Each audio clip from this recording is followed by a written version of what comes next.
વડોદરાના અભિલાષા 4 રસ્તા પાસે પીવાના પાણીની લાઇનનું લીકેજ થતાં વરસાદી કાંસની ચેનલમાં પાણી વહી ગયું હતું। વડોદરામાં અભિલાષા 4 રસ્તા પાસે પીવાના પાણીની લાઇન લીકેજ થવાના કારણે પાણી સતત વરસાદી કાંસની ચેનલમાં વહી રહ્યું હોવાનું જાણવા મળ્યું છે। આ લીકેજના કારણે શિવશક્તિ સોસાયટી, જવાહર પાર્ક અને જાદવ પાર્ક સહિતની સોસાયટીઓમાં છેલ્લા ઘણા સમયથી પીવાના પાણીની સમસ્યા ઊભી થઈ હતી। શહેરમાં પાણીની તંગી વચ્ચે આ પ્રકારની લીકેજની ઘટના સામે આવતા સ્થાનિક રહેવાસીઓમાં રોષ જોવા મળ્યો હતો। સ્થાનિક કોર્પોરેટર ભાણજી પટેલે સ્થળ પર પહોંચીને વરસાદી કાંસની ચેનલમાં ઉતરી નાજુક પરિસ્થિતિનું નિરીક્ષણ કર્યું।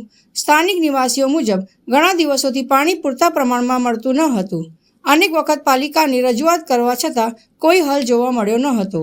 આજે પાણી લાઇનને લીકેજની જાણ થતાં તંત્ર હરકતમાં આવ્યું છે અને તાત્કાલિક રિપેરિંગના પ્રયાસો શરૂ કર્યા છે।